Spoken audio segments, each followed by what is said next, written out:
કચ્છ સહિત રાજ્યમાં શિક્ષણ જગતમાં થઈ રહેલા સુધારા અને ખાનગી શાળાઓની મોંઘી ફીના કારણે વાલીઓ હવે પોતાના બાળકોને ખાનગી શાળા છોડી સરકારી શાળાઓમાં પ્રવેશ અપાવી રહ્યા છે। કચ્છમાં છેલ્લા 2 વર્ષમાં 5978 વિદ્યાર્થીઓ ખાનગી શાળા છોડી સરકારી શાળામાં પ્રવેશ મેળવ્યો છે। ખાનગી શાળામાં ભણવાના મોહ વચ્ચે જિલ્લાના વાલીઓમાં તેમાં પણ ખાસ કરીને શહેરોમાં જ્યાં અનેક ખાનગી શાળાઓની સ્પર્ધા છે તે વિસ્તારની સરકારી શાળાઓમાં ખાનગી શાળાના બાળકો હોંશે હોંશે પ્રવેશ મેળવી રહ્યા છે। શૈક્ષણિક વર્ષ 2023-24 થી 2024-25 સુધીમાં કુલ 5978 બાળકોએ ખાનગી શાળા છોડીને સરકારી શાળામાં પ્રવેશ મેળવ્યો છે। બાલવાટિકામાં 91, ધોરણ 1માં 264, ધોરણ 2માં 74, ધોરણ 3માં 301, ધોરણ 4માં 343, ધોરણ 5માં 322, ધોરણ 6માં 547, ધોરણ 7માં 315, ધોરણ 8માં 235 ને ધોરણ 9માં સૌથી વધુ 2168 બાળકો ખાનગી શાળાને તિલાંજલિ આપી સરકારી શિક્ષણ પસંદ કર્યું હતું। ભુજની પાટવાડી નાકા પાસે આવેલી સરકારી શાળામાં શહેરના સૌથી વધુ છાત્રો ખાનગી શાળા છોડીને અહીં પ્રવેશ મેળવ્યો છે। મારું નામ રાજેશ રાજગોર, હું ભુજ શાળા નંબર 1 એટલે કચ્છની ભુજ શહેરની સૌથી જૂની પ્રાથમિક શાળામાં આચાર્ય પદે છું। અત્યારે આપ જાણો છો કે સરકારશ્રીના અનેક પ્રયત્નોથી અને સરકારશ્રીની નીતિથી પ્રાઇવેટ શાળામાંથી સરકારી શાળામાં દાખલ થવાનો બાળકો આવવાનો ટ્રેન્ડ વધ્યો છે। એ આપ અનેક રીતે જોઈ શકતા હશો। એના ઘણા કારણ છે। સરકાર શિક્ષણ પ્રત્યે ખૂબ જ જાગૃત છે। દરેક સરકારી શાળાઓમાં સંપૂર્ણ માળખાકીય સુવિધાઓ અત્યારે ઉપલબ્ધ કરાવે છે। એ પછી કોમ્પ્યુટર લેબ હોય કે પછી સ્માર્ટ ક્લાસ હોય કે પછી રમતગમતની પ્રવૃત્તિ હોય, દરેક માટે અત્યારે સરકાર જાગૃત છે। એવી જ રીતે માત્ર શિક્ષણ જ નહીં પણ દરેક ક્ષેત્રમાં જેને કહીએ બાળકોને પ્રોત્સાહન મળે, જુદી જુદી કોમ્પિટિશન એક્ઝામ હોય, ખેલ મહાકુંભ હોય, એ અનેક કારણોના કારણે અત્યારે સરકારી શાળામાં બાળકો આવવાનું વધ્યું છે। દાખલા તરીકે હું મારી શાળાની વાત કરું તો મારી શાળામાં 2014માં 278 બાળકો હતા, અત્યારે 650 જેટલા બાળકો થઈ ગયા છે। એવી જ રીતે દરેક શાળામાં વધ્યા છે। અને મારી શાળાની વાત કરીએ તેમ દરેક શાળામાં પ્રાઇવેટ, મારી સ્કૂલમાં 150થી વધારે 4 વર્ષમાં પ્રાઇવેટ શાળા મૂકીને બાળકો આવ્યા છે। એવી જ રીતે દરેક શાળામાં આવતા છે। એનું મુખ્ય કારણ કે સરકારની જુદી જુદી યોજનાઓ જેમાં બાળકોનો ખૂબ જ વિકાસ થાય છે, બાળકોને ખૂબ જ સગવડતા મળે છે। અત્યારે જ આપ જુઓ, સ્માર્ટ ક્લાસ એસઓઈની દરેક સ્કૂલમાં સ્માર્ટ ક્લાસ ખુલી રહ્યા છે, કોમ્પ્યુટર લેબ આવી રહી છે, ભરપૂર સાધન સામગ્રી આવી ગઈ છે, ભૌતિક સુવિધાઓ વિકસી રહી છે, દરેક સ્કૂલોમાં આરઓ સિસ્ટમ બેસાડવામાં આવે છે। પછી લેબ, સ્ટેમ્પ લેબ, અમુક જગ્યાએ તો સ્ટેમ્પ લેબ પણ આવી ગઈ છે લેબ। પછી જુદા જુદા ક્ષેત્રોમાં જેને કહીએ કે સહાય સરકાર તરફથી મળે છે અને એનો ડેવલપ થાય છે। સાથે સાથે શિક્ષકોને પણ તાલીમબદ્ધ કરવામાં આવે છે અને બાળકો ન માત્ર શિક્ષણ, બાળકોનું સર્વાંગીણ શિક્ષણ થાય એ અત્યારે સંદેશો સરકારી સ્કૂલનો સમગ્ર સમાજમાં પ્રસરિત થયો છે અને સમાજ હવે ટ્રેન્ડ બદલ્યો છે, પ્રાઇવેટ શાળા તરફથી સરકારી શાળામાં આવે છે।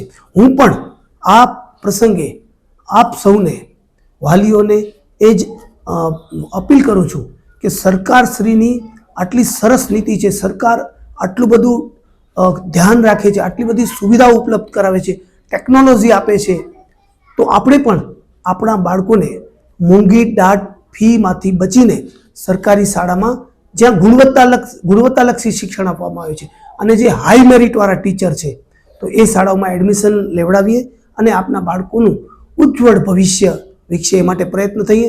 સાથે સાથે દેશ અને રાષ્ટ્રના વિકાસમાં પણ વિશેષ ફાળો આપીએ। ખાસ તો હું આ સંદર્ભે આપણી સરકારનો ખૂબ જ આભાર વ્યક્ત કરું છું કે આજે સરકારી શાળામાં ઇન્ફ્રાસ્ટ્રક્ચરથી માંડી અને દરેક ક્ષેત્રમાં ખૂબ જ છૂટે હાથે સહાય કરી છે। અત્યારે દરેક સ્કૂલ આધુનિકતા તરફ જઈ રહી છે, આધુનિક ટેકનોલોજીનો ઉપયોગ થઈ રહ્યો છે. ખરેખર આ સરકારની ખૂબ જ સારી નીતિ છે અને મને તો એવું લાગે છે ભવિષ્યમાં આપણી સરકારી શાળાનો દાયકો આવશે. મારું નામ લંગર અબ્દુલભાઈ ગફુર છે.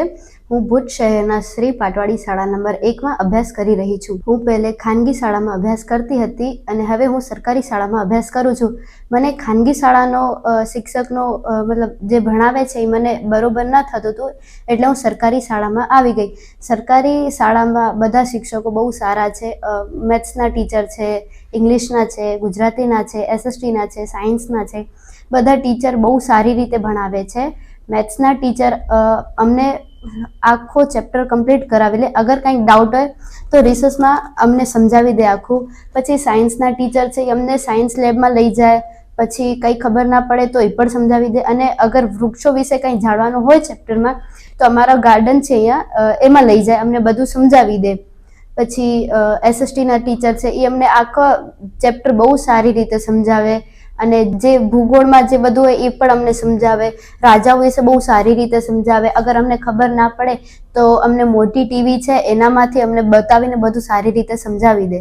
અમારી સરકારી શાળામાં અમને એક મોટો સાયન્સ લેબ આપવામાં આવ્યું છે, પછી એક કમ્પ્યુટર લેબ આપવામાં આવ્યું છે, એક મોટો ગાર્ડન છે અને અમને એક મોટી ટીવી આપવામાં આવી છે જેમાં અમે ભણી શકીએ છીએ. અમે સારું પાણી પીએ એના માટે અમને RO વોટર આપવામાં આવ્યું છે. મારું નામ સુમરા માસુમ મોહમ્મદ રફીક છે. હું કચ્છ ભુજનો રહેવાસી છું. હું મારા ભત્રીજાનું એડમિશન આપણી આ ભુજની સરકારી શાળા પાટવાડી શાળા નંબર 1 એમાં એનું એડમિશન કરાવ્યું છે. એના પહેલાં તે ખાનગી શાળાની અંદર અભ્યાસ કરતો હતો.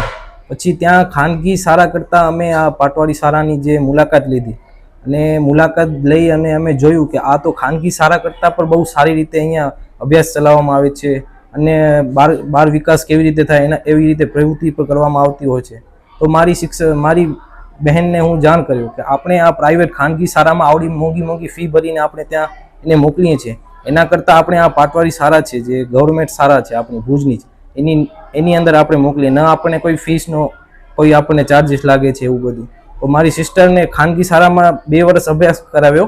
ત્યારબાદ અમે ભુજની પાટવાડી શાળા નંબર 1ની અંદર અભ્યાસ કરાવ્યો અને અમે જોયું અત્યારે મારો ભત્રીજો 4થા ધોરણમાં ભણે છે. 2 વર્ષથી અહીંયા આ શાળાની અંદર અભ્યાસ કરી રહ્યો છે.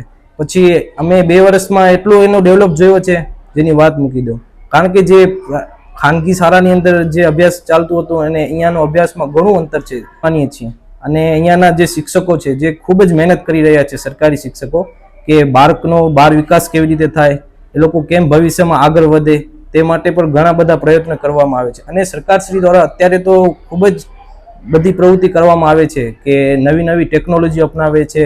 LED સ્ક્રીનવાળી જે ખાનગી શાળાઓમાં પણ નથી હોતી એવી સુવિધાઓ આપણને સરકારી શાળાની અંદર મળે છે. તો એ બદલ હું સરકારશ્રીનો પણ ખૂબ આભારી છું કે આવી રીતે તમે ગુજરાતના બાળકોનું તમે આમ ભવિષ્ય જોવો છો કે ખૂબ સારી રીતે એ લોકો આગળ વધી શકે. તો હું ગુજરાત સરકાર, ભારત સરકાર બંનેનો આભારી છું.